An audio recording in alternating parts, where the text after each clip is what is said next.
Baba yetu uliye mbinguni, jina lako litukuzwe, ufalme wako ufike, utakalo lifanyike duniani kama mbinguni. Utupe leo mkate wetu wa kila siku, utusamehe makosa yetu kama tunavyowasamehe na sisi waliotukosea, usitutie katika kishawishi, lakini utuopoe maovuni. Amen. Kwa jina la Baba na la Mwana na la Roho Mtakatifu. Amen. Tumsifu Yesu Kristo. Ndugu zangu, karibuni kwenye kipindi chetu. Tuko wachache kwa sababu mbalimbali, lakini tunaendelea. Nashukuru kuna maswali nimeyapata sasa hivi nilipokuwa naingia, sikuwa nimeyaona. Na yako maswali 6. Swali 6 tutajibu kuangalia, alafu kama kuna muda utakobaki tutaweza kupata maswali mengine kutoka kwenu, au tuendelee na barua kwa Waefeso.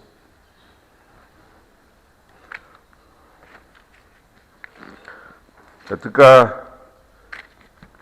swali la kwanza aliyeuliza anasema katika kitabu cha Danieli sura ya 7 ya 2 mpaka 14 tunasoma habari za njozi ya Danieli.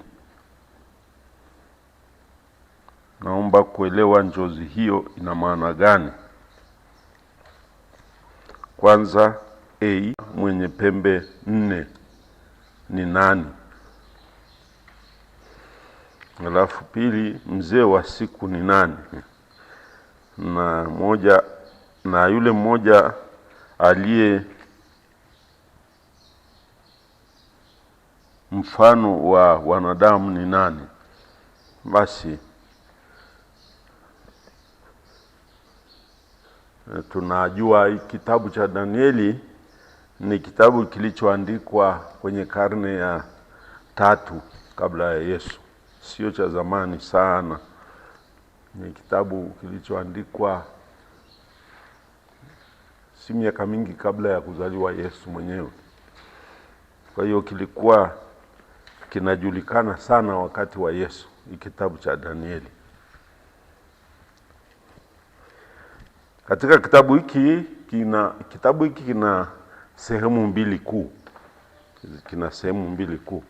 Sehemu ya kwanza, aya ya kwanza mpaka ya 6, kina simulizi au hadithi mbalimbali kuhusu utawala wa kifalme. Kimewekwa katika mazingira ya wakati wa uhamisho wa Babeli, akiwa ya mfalme Nebukadneza pamoja, kuna Nebukadneza wa kwanza na wa pili pamoja na mtoto wake.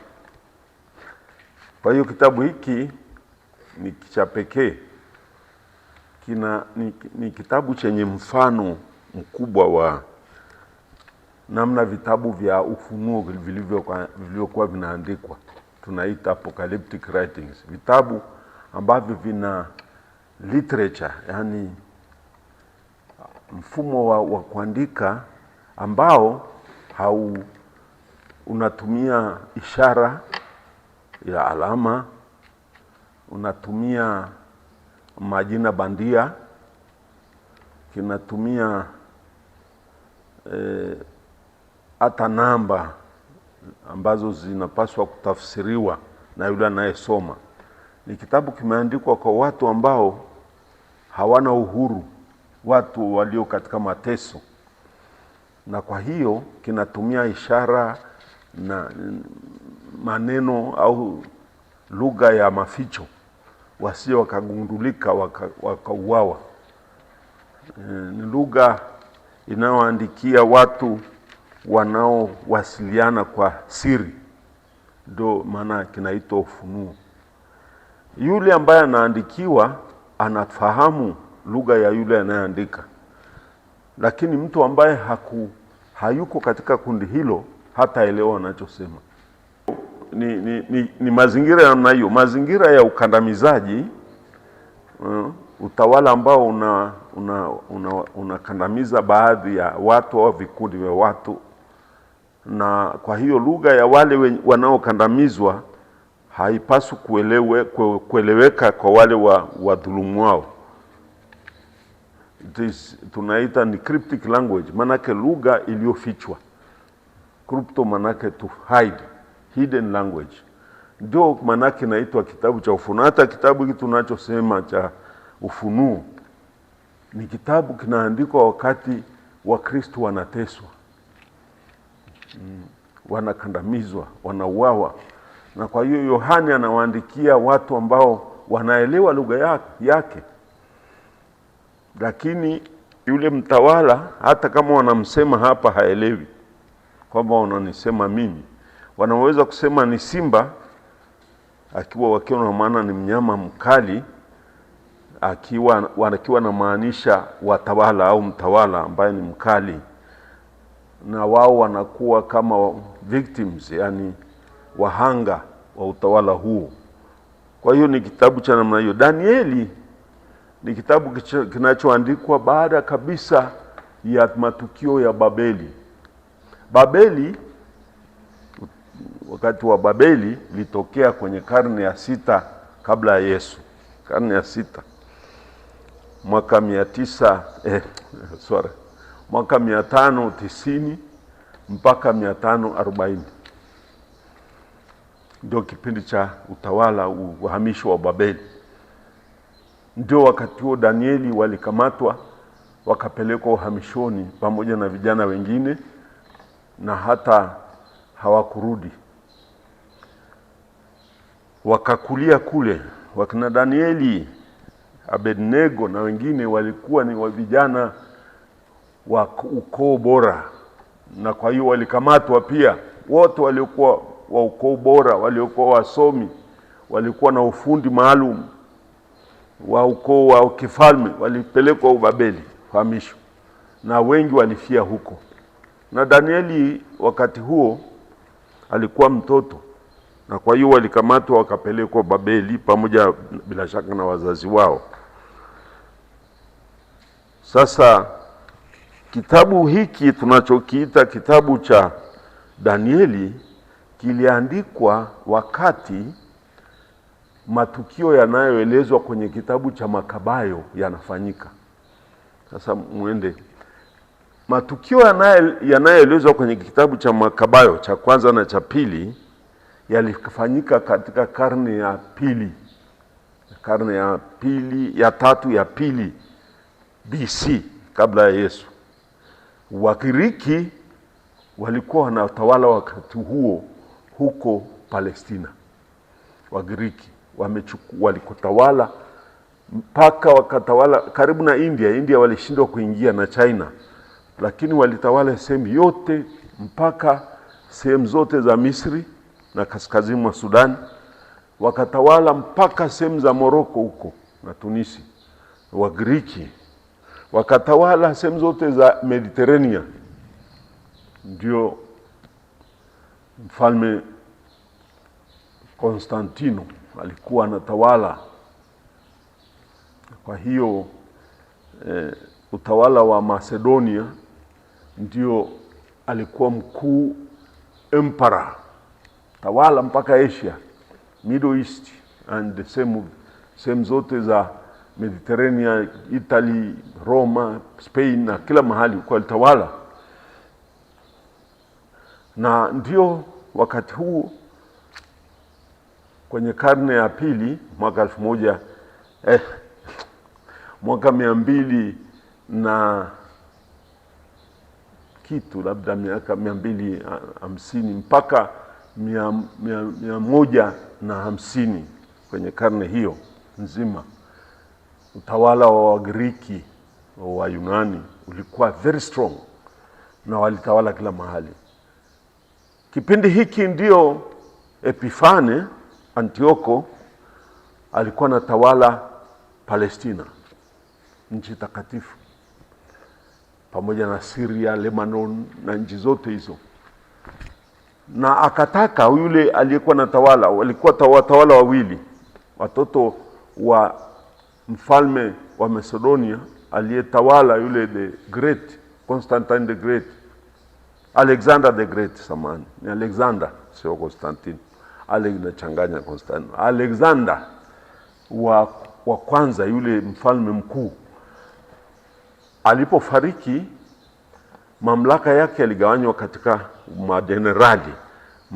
majenerali wawili. Mmoja alitawala East, yani Egypt, ikawa makao makuu Alexandria, ilichukua jina la baba yao ikaitwa Alexandria, na alitawala sehemu hiyo.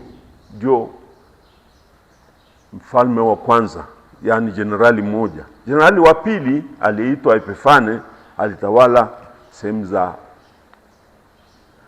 Palestina, Syria, Lebanon na sehemu za mashariki. Huyu alitawala magharibi, Misri, na mwingine alitawala Palestina mashariki.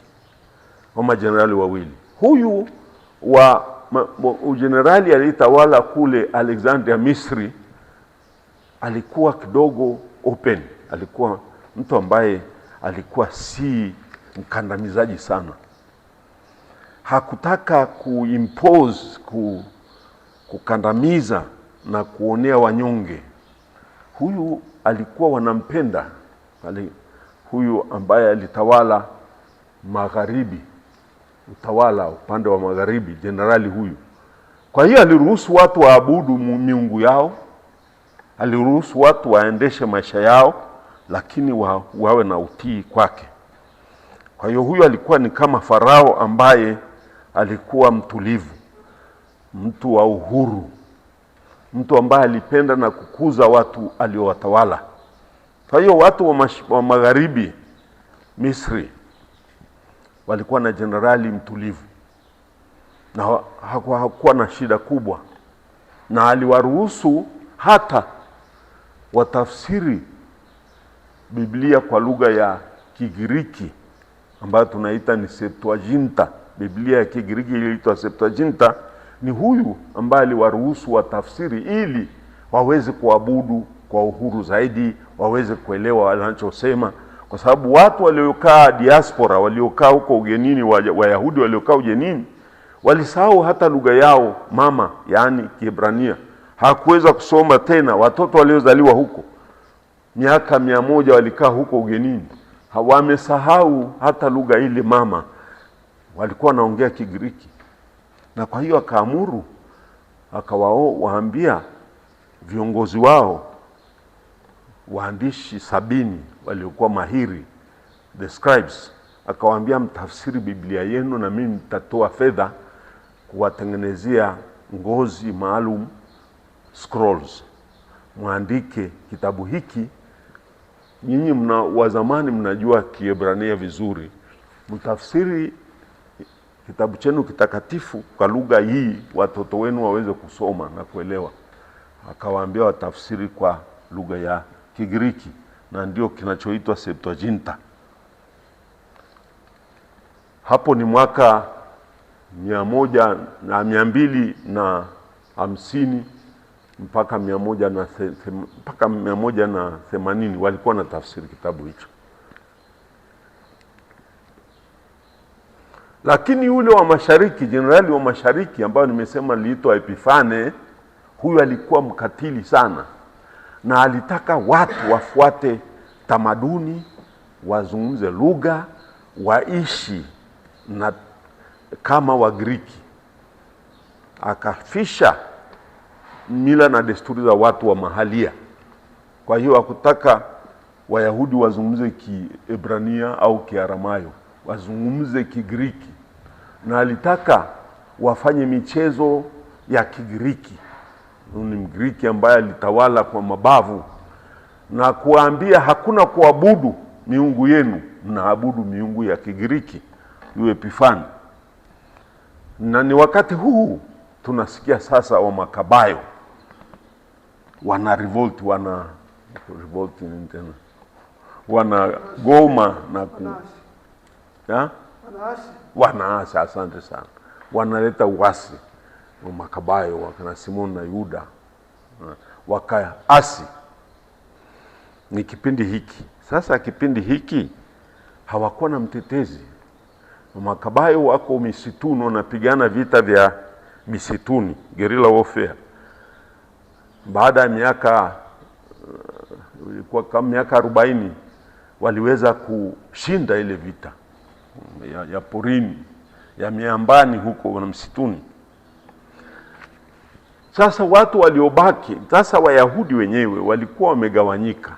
Najua Wayahudi walikuwa baadhi yao walipenda kuwa modern, wakaiga desturi na mila na tamaduni za Kigiriki.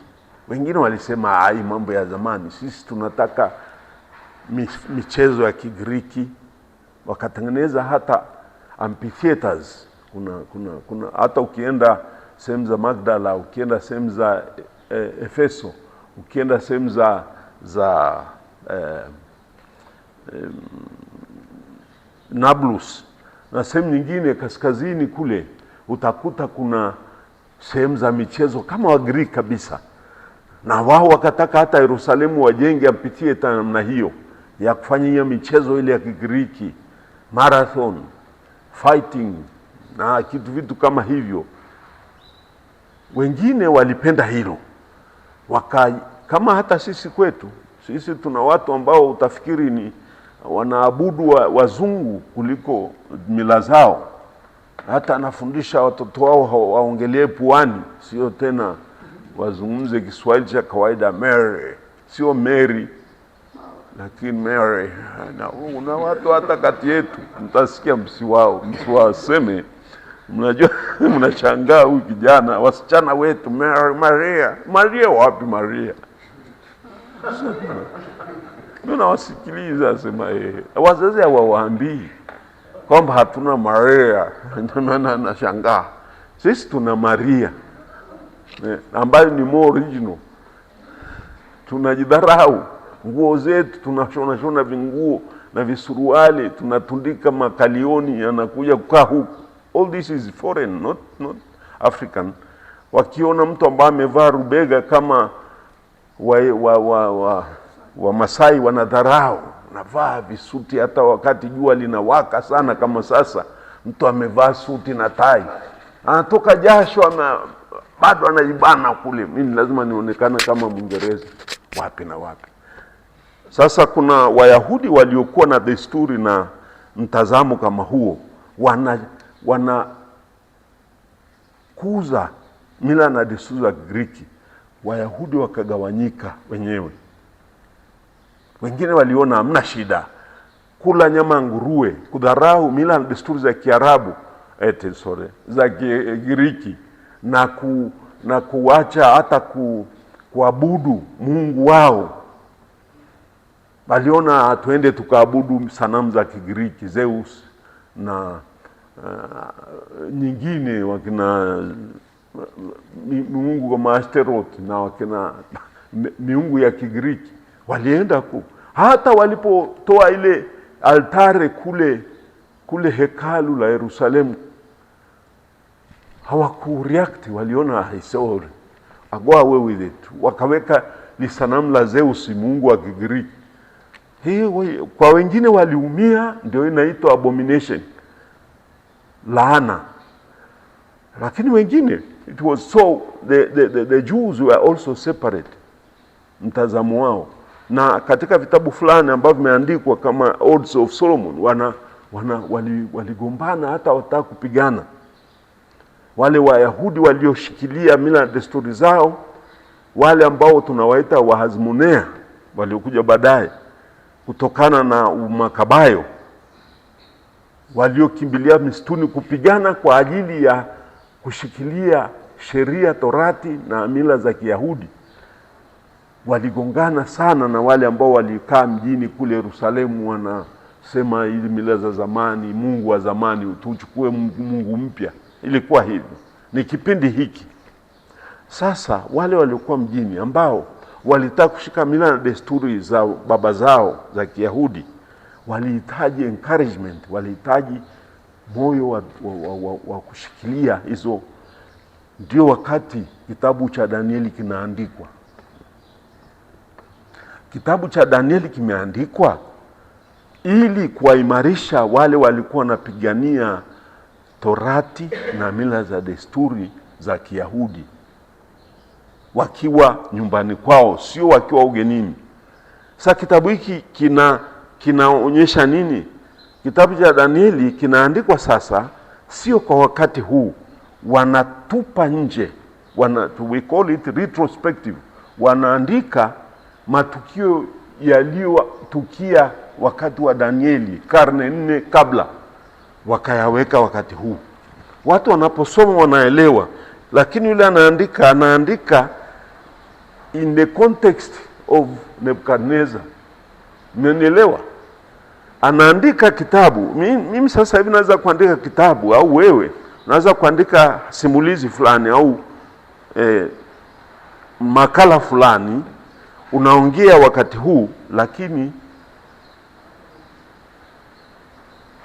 picha unayoitoa ni wakati wa kupigania uhuru. Na unaeleza, na hata speech unazoandika zina characters, figures. Sina mtu anayesoma asema huyu anaandika historia, kumbe alitokea wakati ule, kumbe ndio anayotokea sasa. Lakini wale wanaoteseka wanaelewa, he is talking about us. He is talking about what we are going through, tunachopitia sasa. Na kwa hiyo kitabu hiki kilikuwa kitabu cha kuimarisha waliokuwa wanapigania haki zao, walikuwa wanapigania imani yao wakati wa mateso ya Wagiriki, sio wakati wa mateso ya Nebukadneza kule Babeli. Kumbe Babeli sio kule Babeli ya zamani, ni Babeli ya huko Palestina, hapo nyumbani. Ndio kitabu cha Danieli. Kwa hiyo wale wanaosemwa walikuwa wametupwa kwenye tundu la simba au sijui wote, tanuru ya moto. Tanuru ya moto ni wale waliokamatwa na mfalme wa Wagiriki wakati ule. Ndio tanuru ya moto, wale ambao walikuwa wanateswa, wanakatwa ulimi. Yule mama na watoto wake 7, mzee Eliazari aliyekataa kabisa katakata kula nyama iliyokatazwa mpaka kafa. Sasa walipata nguvu gani? Ni kitabu cha Danieli kilikuwa kinawapa ngumu moyo. Kawaambia Bwana ana namna yake. Mimi mwanangu, sio mimi nilikuzaa, sio mimi nilikutungisha mimba, sijui ulikuwaje tumboni mwangu mpaka nikakuzaa mwanangu. Sikukupa macho hayo, sielewi yametoka wapi. Ana yule mama anawaeleza vitoto vyake, na vitoto vikapata moyo.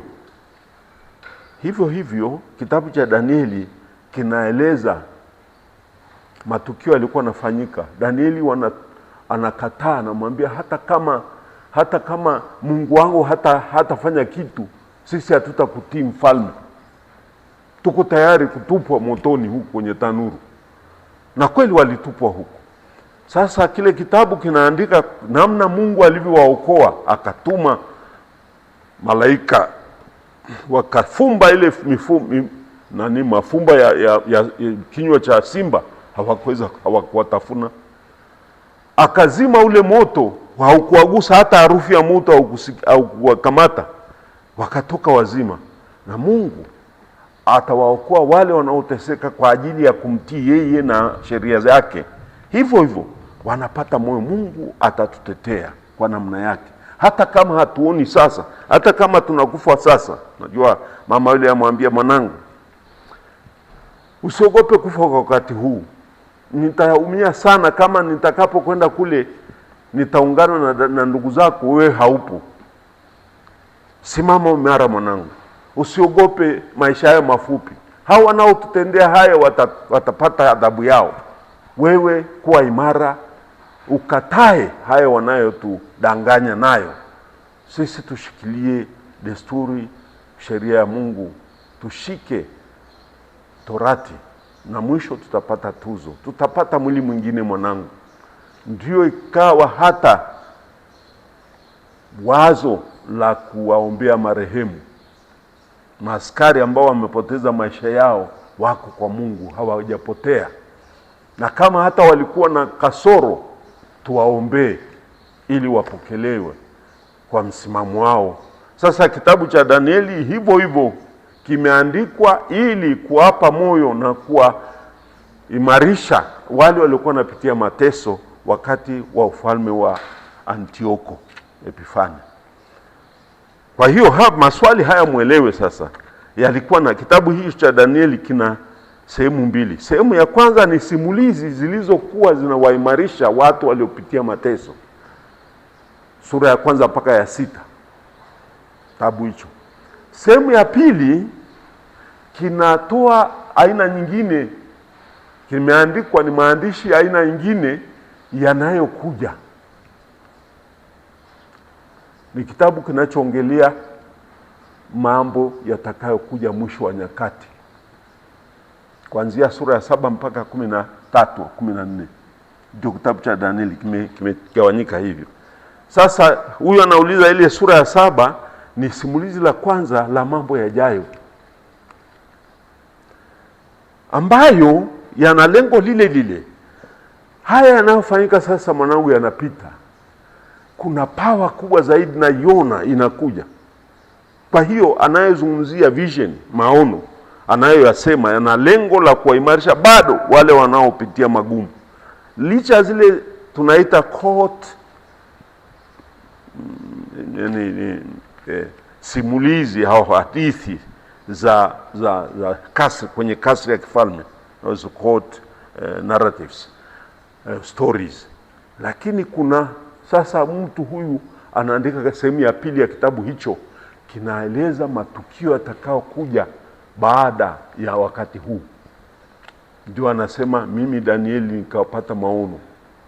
Akazungumzia hizo habari za njozi, sasa visions tunaita. Lengo lake ni pia kuwathibitisha na kuwaimarisha wale wanaopitia mateso, wanaodhulumiwa, persecutions.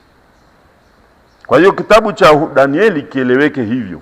Ni kitabu kikubwa na ni kitabu chenye uzito. Kinaweza kutumika katika nafasi mbalimbali katika maisha yetu. Better ukipata mateso ambayo huna njia, labda uchukue kitabu hiki usome tu. Mungu ana namna yake ya kuimarisha na kutuponya na magonjwa na mateso tunayopitia.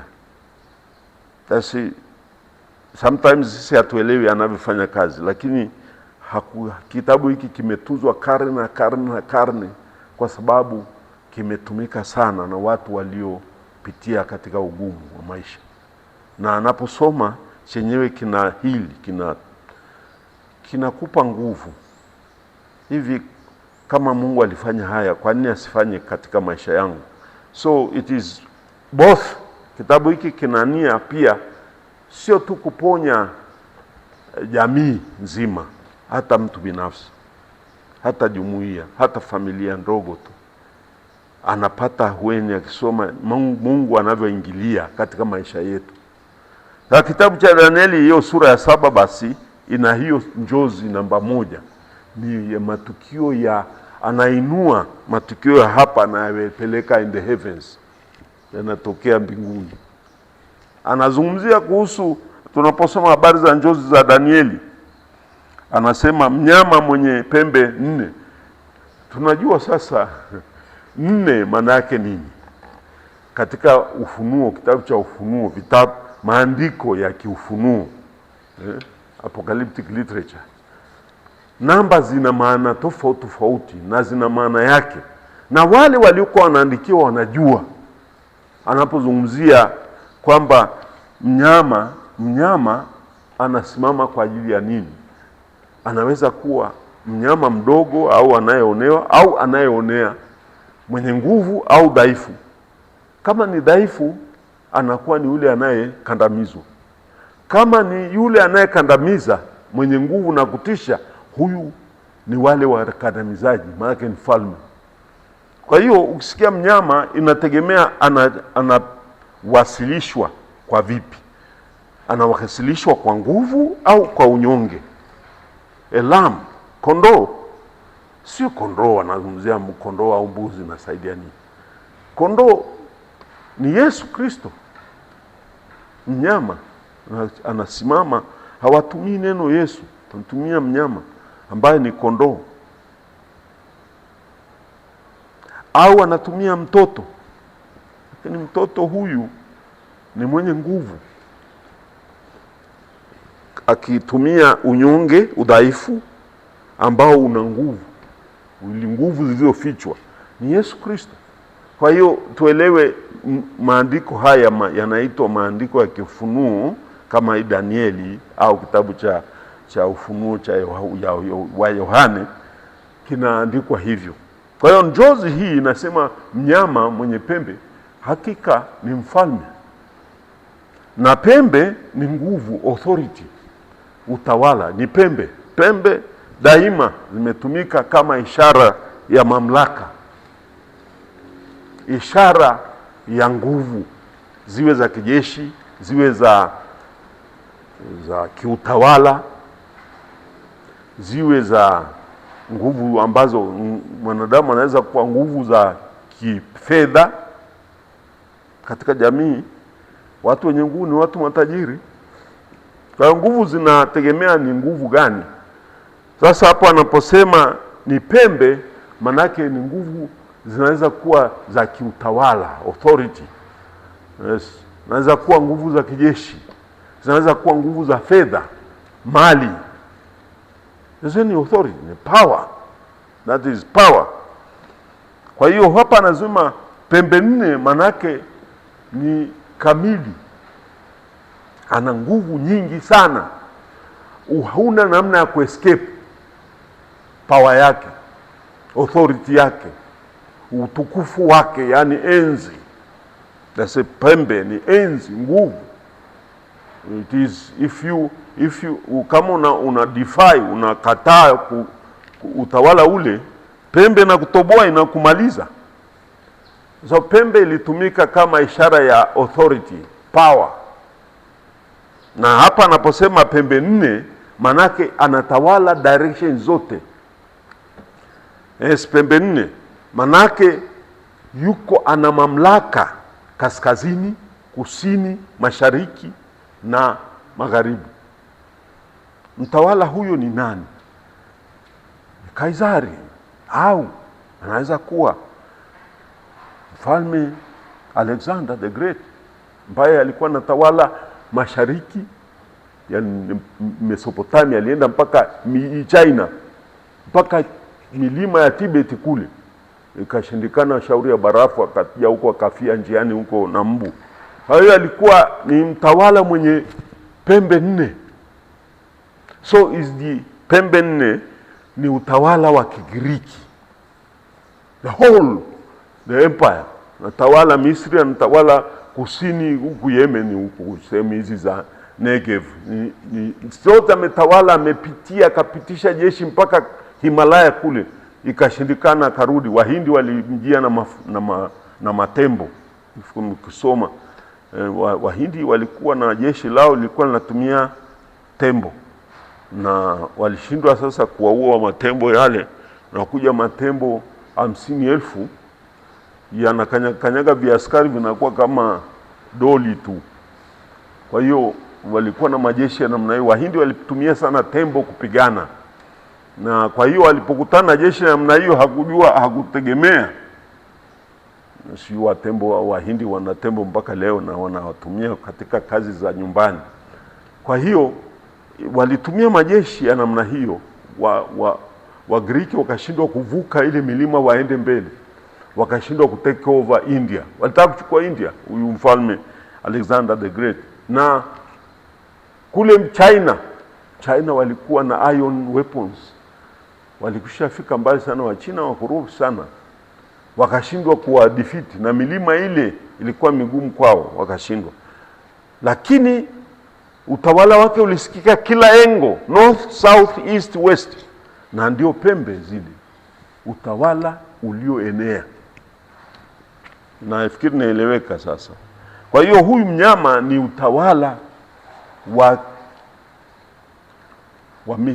hapa, sio kule Nebukadneza, pana, ni utawala wa Wagiriki kwenye karne ile ya pili, ya tatu na ya pili. Mzee wa siku, nasema yule mzee wa siku ni nani? Surely hapa sasa sio yule mfalme tunayemzungumzia hapa, amevuka. Anasema nikaona mzee wa siku ambaye alikuwa na nywele kama sufu na nini, the ancient of ancient. Manake sio Kiswahili inashusha ile picha. Actually in English is the ancient of ancient. Manake asiye na nyakati. Aliye ancient manake is beyond, sio siku. What is themselves? Lugha yetu ilikuwa ni hivyo, mara nyingine kila lugha ina udhaifu fulani, lakini in English it is eon. Manake Kigiriki imeandikwa ni mfalme wa nyakati zote, ancient of ancient, manake wa milele. Muda wake, siku inaanza wapi na inaishia wapi? Ni nyinyi mnayoamua kwamba tunasingia. Wengine wanamalizia siku saa 12 jioni, wengine wanamalizia saa 6 usiku, wengine wanamalizia. It is the person who determines the end of the day. Sasa anasema mzee wa siku ni siku ipi? Wapi naishia siku? Ni mwenye kuishi milele, ndio siku. Na ni nani mfalme huyo? Au tuseme hapa anasema mzee huyu ancient, manake ni mtu aliishi miaka mingi, na hata haonyeshi kama amezeeka. Unajua unakuwa mzee kila siku, mbona mzee huyo abadiliki? Na watu ambao wana bahati nzuri, watu naita wana damu nzuri, wengine wana miaka 50 kuisha, tafikiri ana miaka 80, labda kwa sababu ya mateso wengine wanazeka. Sihitaji kutoa mifano iliyo hai, lakini I have my friends. Mimi nikwambie, nakutana nao kule nyumbani, tulisoma darasa moja. Utafikiri mmoja akasema, namwambia I huyu nisoma naye darasa la 7. Akasema mimi nilifikiri ni babu yako. Kuisha kabisa. Sasa kuna mataputapu na mhogo mikavu na kula chakula shida.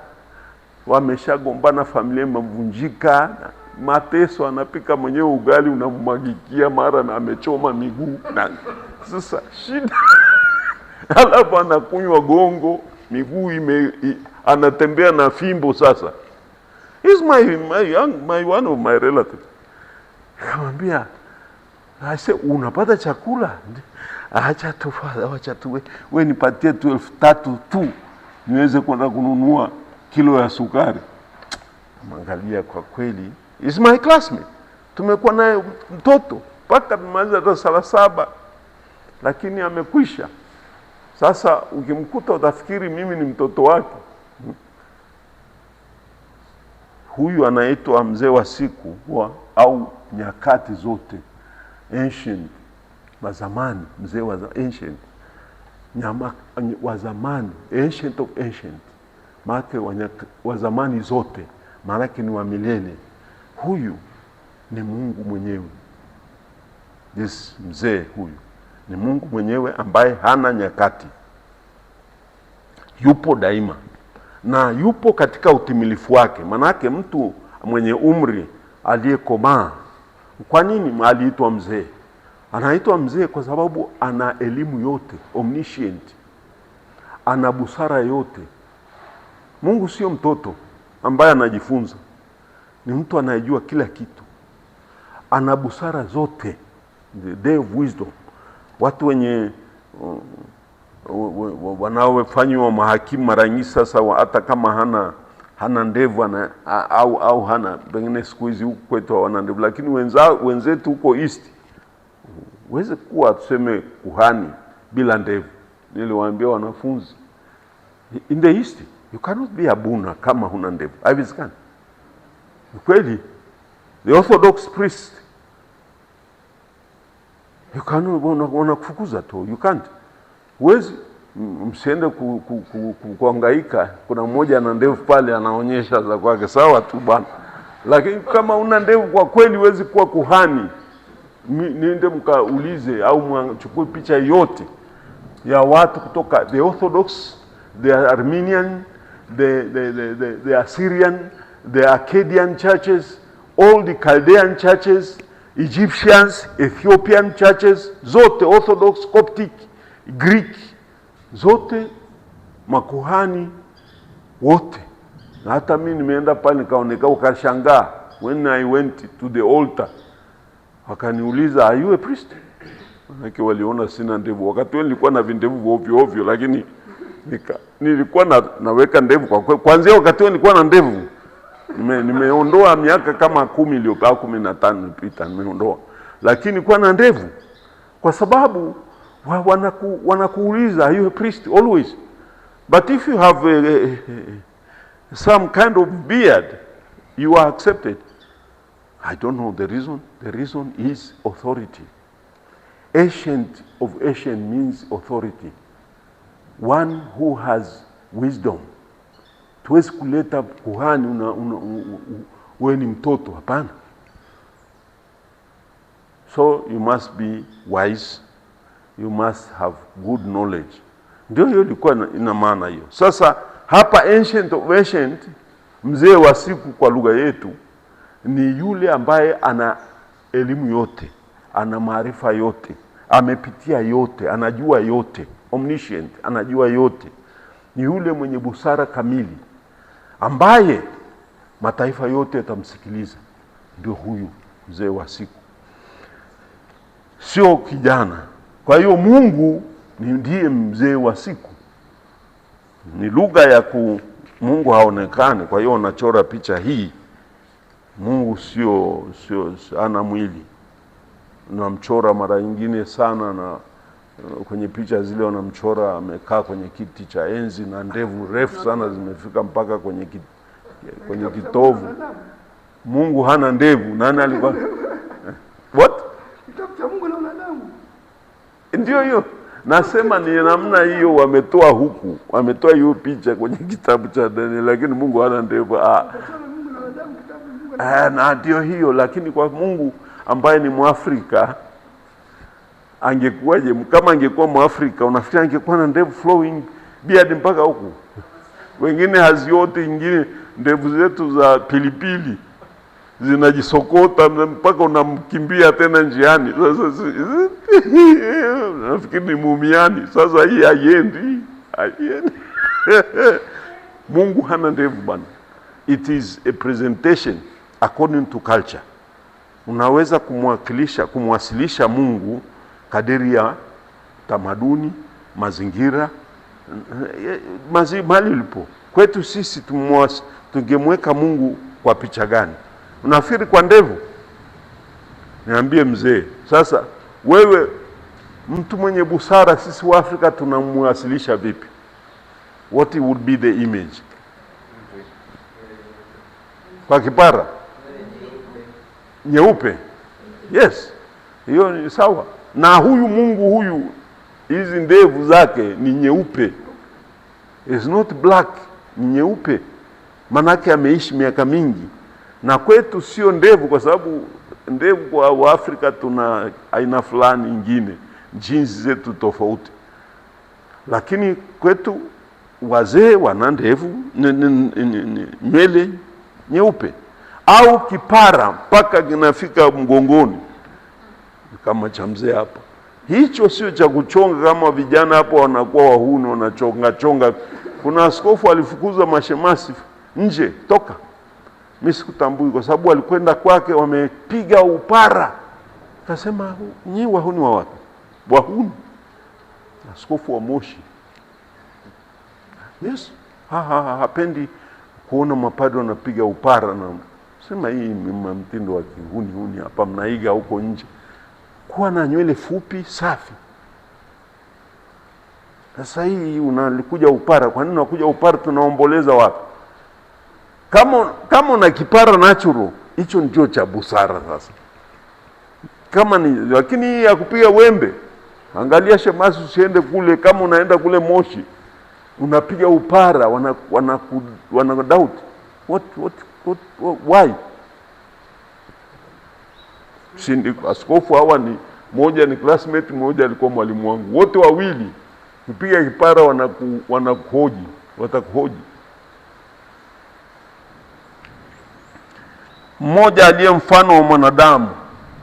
Sasa katika hii picha hii tukio hili linaloonekana kwenye njozi hii, mmoja anatoka upande wa mashariki aliye mfano wa mwanadamu, sivyo? Anaitwa the Son of Man, sura ya 7 hii aya ya 7 aya 13, anaitwa the Son of Man, na ndio jina la Yesu. The Son of Man linatokana na hiyo sura ya 7 ya Danieli aya ya 13. I saw a person, a figure like the Son of Man, kama mwanadamu. Na Yesu amekuja kutumia title hiyo, yani title kwa Kiswahili ngena, alitumia jina hilo kwake yeye mwenyewe. The Son of Man haina maana ni mtoto wa mwanadamu. Neno Ben Adam manake mwenye asili ya binadamu, sawa? Sio mtoto aliyezaliwa na mwanadamu, no, mwenye asili ya mwanadamu, of course kwa kuzaliwa, lakini pia anaweza kwa kuumbwa. Neno Ben kwa lugha ya Kisemiti, even including Hebrew, Aramaic, Syriac, lugha ambazo Ethiopic is, lugha hizi zote zinapotumia son of, manake ni wa nasaba ya binadamu, ya kibinadamu. Kwa mfano wanasema ni mtoto wa nabii, sio mtoto wake wa kuzaa. Is a disciple, mwenye ushirika, mwenye tabia. Walikuwa naita hata mtoto wa seremala. Anaweza kuwa ni mfuasi au mwanafunzi wa seremala. Is not necessarily his son or her son, kama mtoto wa Maria. Anaweza kuwa sio mtoto wake wa kuzaa, lakini ana mahusiano na Maria, Ben Mariam au Ben Yosef. Kwa hiyo Ben, neno mtoto wa au son of, is not necessarily by birth but by profession, by discipleship au kama hivyo. Sasa tunaposikia aliona kiumbe kama mwana wa Ben, hapa ametumia neno gani hapa? Ametumia kama mfano wa wanadamu. Umetumia plural, sio plural kwa kweli. Ni mwanadamu, mfano wa mwanadamu, sio mfano wa wanadamu, hapana. Alichoona kinakuja kutoka mashariki ilikuwa mfano wa mwanadamu, sio mfano wa wanadamu. Hapo kama mtu aliandika hii swali hakunukuu pale. Mwana wa ndio mwanadamu, mwana wa mtu, manake mwenye asili ya mwanadamu, ya mtu. Ben Adam. Sisi wote ni Ben Adam kwa sababu tunatokana na Adamu. Tuna vinasaba vya Adamu, sio vya nyama, sio nguruwe au kitimoto au kuku. Sisi hatuna asili ya kuku. Sasa kwa hiyo huyu Yesu alikuja kutumia Ben Adam, alitumia mwana wa Adam, Ben Adam, akiwa na maana ana vinasaba vyetu, amejiweka mpaka akawa kama sisi, na anaonyesha kwamba yeye ni Ben Adonai, ni mwana wa Mungu, pia ni mwana wa Adamu. Manake tunaita nature kwa asili mbili. He has two natures tunavyofundishwa kwenye Trinity, sio au Christology, whatever. Tunafundishwa kwenye theolojia kwamba Mungu ana asili mbili. So Mungu eti Yesu sio Mungu. Yesu Kristo ana asili mbili. Asili ya kibinadamu, Ben Adam. He is Ben Adam. Na yeye mwenyewe alikuwa anajiita Son of Man.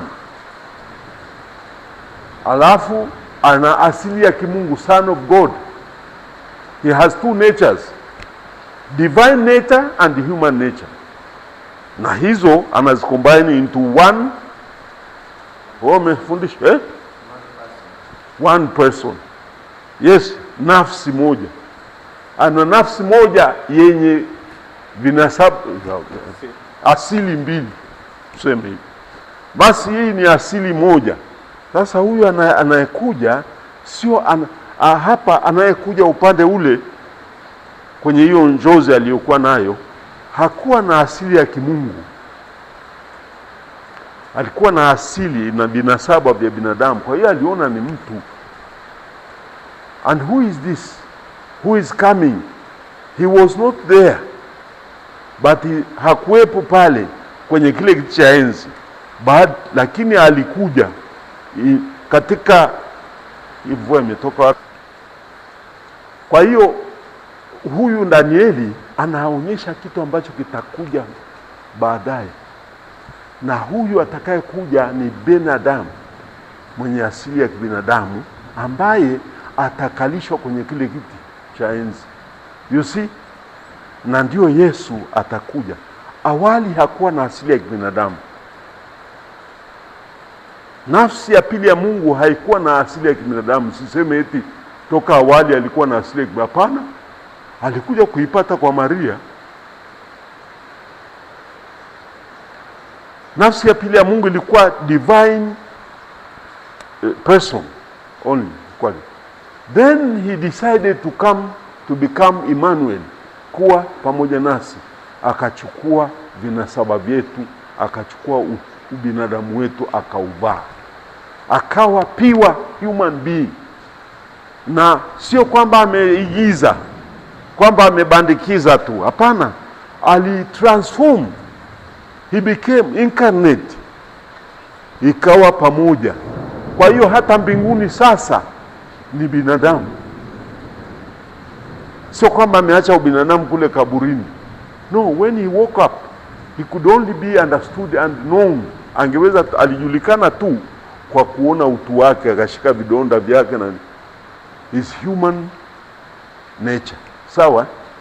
Kwa hiyo Yesu, nafsi ya pili ya Mungu, imechukua hatua ambayo ni ya pekee, kuchukua asili yetu ya kibinadamu akaifanya ni yake. Na ndio hiyo sasa vision. Kwa hiyo vision nimesema inatupa picha kwamba wale wanaoteseka, ubinadamu wetu hauishi huko, unainuliwa na utakuwa unakaa kwenye kiti cha yule ambaye hana siku, yani mzee wa siku, ancient of ancient, ambaye ni wa milele.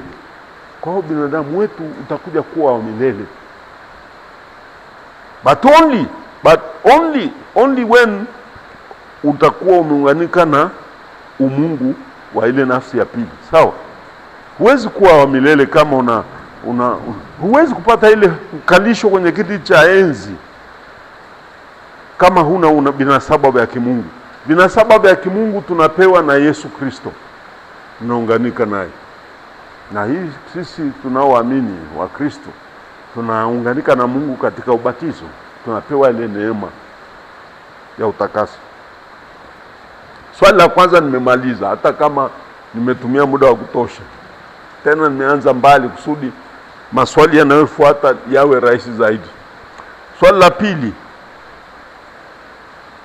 Nabii Danieli aliishi nyakati za mfalme Nebukadneza. Sasa nimeshajibu, sio?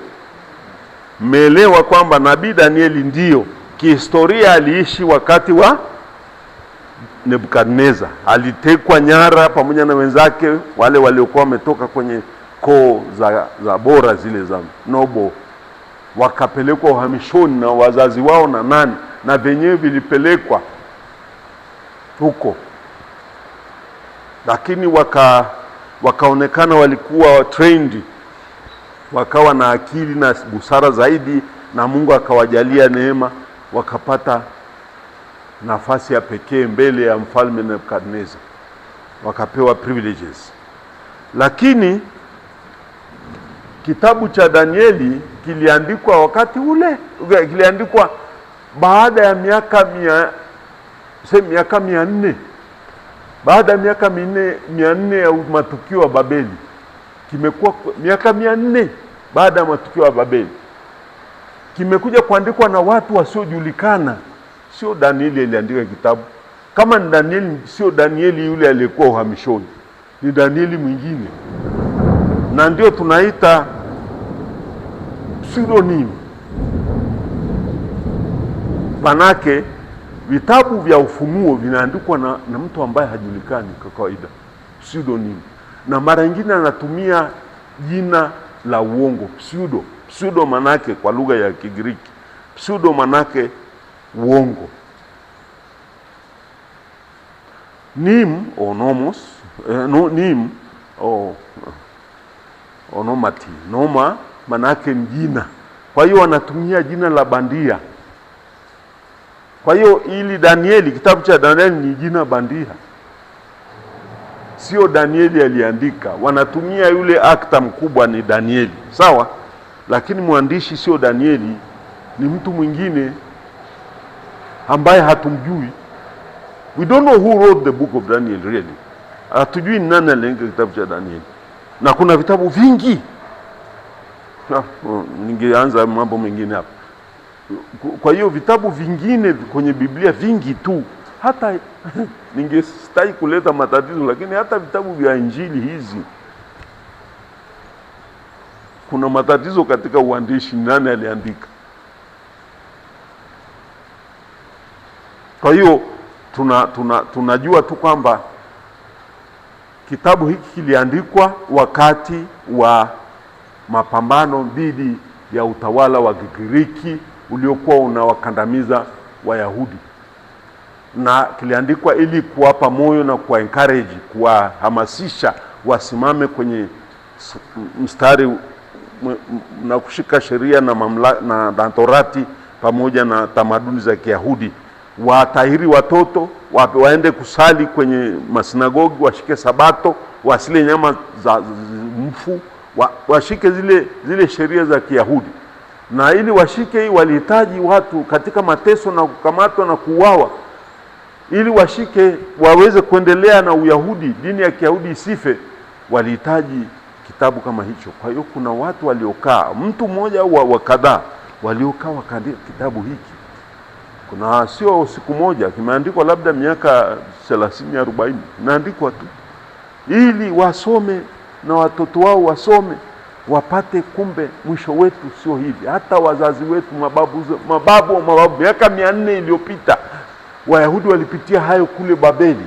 Kwa nini sisi tusiweze? Na Mungu aliwainua akawarudisha nyumbani.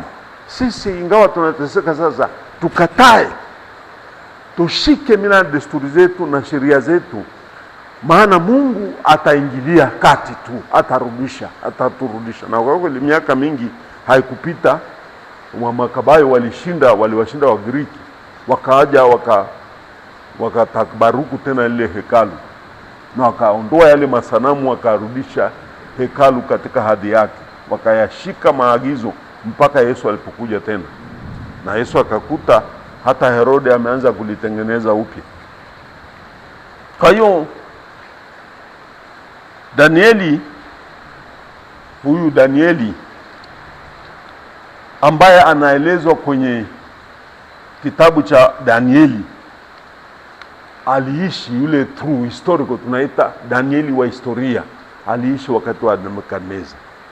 Lakini Danieli wa kitabuni, uelewe hapa, Danieli wa kitabuni ni hajulikani aliishi, ni yeyote yule aliishi wakati wa mapambano dhidi ya Wagiriki, wakati wa Makabayo. Sawa?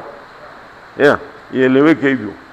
There are two Daniels here. The historical Daniel who lived during the Babylonian exile, the historical Daniel.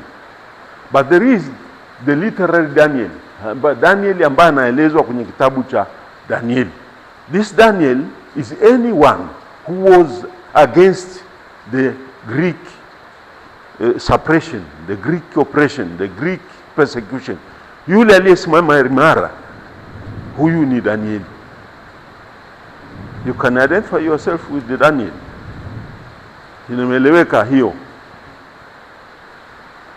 Alafu adhabu hiyo ya kutupwa mtu katika tundu la simba, of course ilikuwa adhabu za namna hiyo zilifanyika. Hiyo tena ni historical, sio tu wa Griki na Warumi pia walichukua hiyo desturi. Ukienda pale Colosseum utaona yale mashimo ya simba kule, ndio utaona cha mtemakuni. Na ukweli wale magladiators watu wale walikuwa tofauti, culture tofauti. Hata sasa hivi tuna boxing na nini, hii imeanzia kwa Griki, na mambo haya ya mishale nini, mambo mengi. They were really tough people wakati ule. Wengine wetu tungeuawa kama unaua nzi tu, hamna lakini wakati ule walikuwa na hao, ukikosa ovyo ovyo aidha unatundikwa msalabani. For me, I think it would be better to be thrown in the lion's den. Afadhali kutupwa kwenye tundu la simba, uliwa mara moja kama wakina mzee Polycarp. Unatupwa kule, wanashika simba na kama hata kichwa anapasua taa, kwisho umekwisha. Lakini ile waliokuwa na tuliwa msalabani kama Yesu, mateso makubwa sana. Unakufa baada ya siku 10. Pale unakaa tu mpaka damu yote inachuruzika, alafu unapata hakuna chochote cha kula, mpaka njaa, mpaka mifupa inabaki pale msalabani. Unajua, it was a terrible death. So hii ilitolewa kwa wale ambao walikuwa watu waliokuwa na makosa makubwa sana. Yesu kwa nini walimtesa hivyo? Kana kwamba alikuwa na kosa kubwa sana. I don't know what he did. Hiyo ni mpango ya Mungu, ni ajabu sana. Kwa nini walimsulubisha hivyo? Na hakuwa kosa gani alilofanya kubwa? Ni lile la kujiita mfalme, matatizo makubwa. Adhabu hizo zilitolewa, na hata wakati wa Yesu zilikuwepo, na wakati baada ya Yesu ziliendelea adhabu hizo mpaka wakati alipofuta adhabu hizo yule Konstantino, mfalme Konstantino alipopokea Ukristo mwaka na ile Milan Edict, hati ya Milano mwaka 312-13, ndio alifuta kwa Wakristo. Lakini Wakristo wengi na maelfu walikufa kwenye mashimo wanatupwa kwa simba wanaowatafuna. Sawa, hiyo ileweke, ni adhabu iliyokuwepo tangu zamani. Sasa nasema adhabu hiyo ya kumtupa mtu katika tundu la simba ilitolewa na akina nani? Ndio nimesema hivi, ilikuwa natolewa kwa watu waliofanya makosa makubwa, hasa kwa kutokutii sheria. Wale ambao walikuwa na makosa ya kufuata amri ya mfalme. Watu waliokuwa kwa mfano walikuwa na mapinduzi, walikuwa wamekamatwa huko wanapigana vita dhidi ya utawala husika. Ina maana tunafahamu adhabu ya kupigwa mawe. Hiyo adhabu ya kupigwa mawe tunaifahamu, of course ilikuwepo hata mpaka wakati wa, imeandikwa kwenye kitabu cha Walawi, adhabu upigwe mawe kama unakamatwa na mke wa mtu au mwanamume wa mtu, mawe. Kama unakamatwa umeenda kwenye mahali patakatifu, mawe. Kwa adhabu ya mawe ilikuwa kawaida hasa kwa Wayahudi, na imeandikwa kwenye kitabu cha Walawi. Nasoma kule zile ambazo tunaziita ni casuistic laws zimeandikwa. Alafu anauliza, mawe imetokana na Wayahudi, sawa? Adhabu ya kusulubishwa tunajua ilitokana na sio Wayahudi tu, ilikuwepo kabla. Adhabu ya kusulubishwa kwenye mti unatundikwa ilikuwa inafanywa, inatolewa hasa, tunajua ilikuwa watu wa Ashuru walikuwa nayo. Wa Misri kidogo sana wamegundua tu huku Alexandria modern, sio sana, lakini Warumi na Wagiriki walikuwa na hizo adhabu. Kwa hiyo sio kwa Yahudi tu, zilikuwa zinatolewa kwa watu wasio wa watu wao. Yani kwa mfano, Warumi hawakuweza kumsulubisha Mrumi, walisulubisha watumwa na watu wa nje. Kamatwa wewe mtu mweusi chapu. Ndio maana Simoni wa Kirene aliponea majogoo pale, angetundikwa kwa makosa. Na ndio maana wengine wamesema kwa kweli sio Yesu alikufa wale msalabani, ni Simoni wa Kirene. Kwa nini?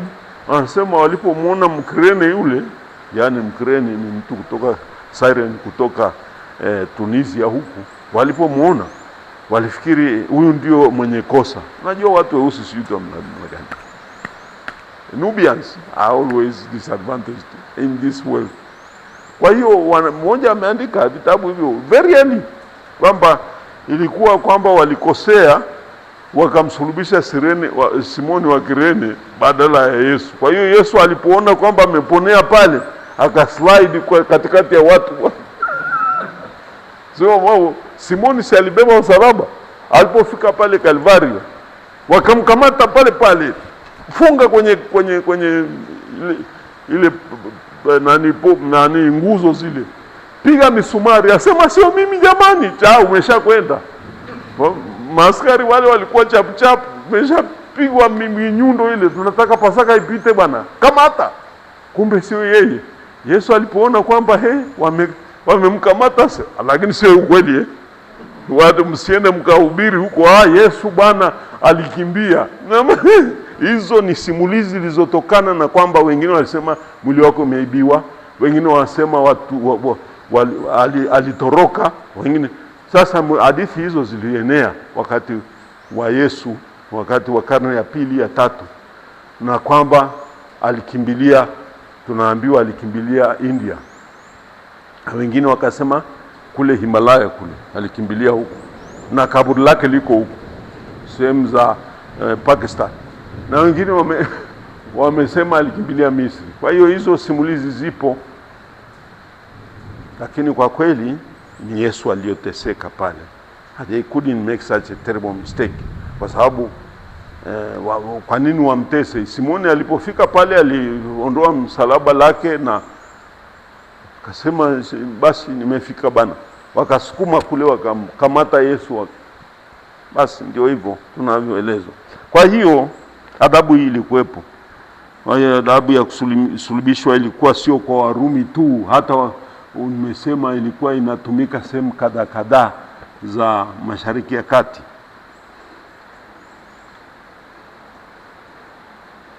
Kutupwa kwenye tundu la simba, hiyo nimesema ilikuwa ni adhabu nyingine kati ya adhabu kubwa. Tupa kwenye shimo unakufa mara moja, na au unatundikwa kama unakosa kubwa zaidi, ili uwe mfano kwa wengine.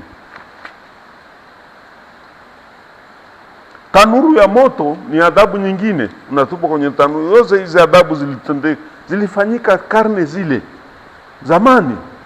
zamani, sio tu kwa wa Babeli. Hapana, hizi kuwepo tangu zamani. Tanuru, unatupwa kwenye tanuru unaungua. Hata Wakristo wengi wakati wa uko Uturuki waliwekwa kwenye matanuru wakafa. Kwa hiyo ilikuwepo adhabu hizi.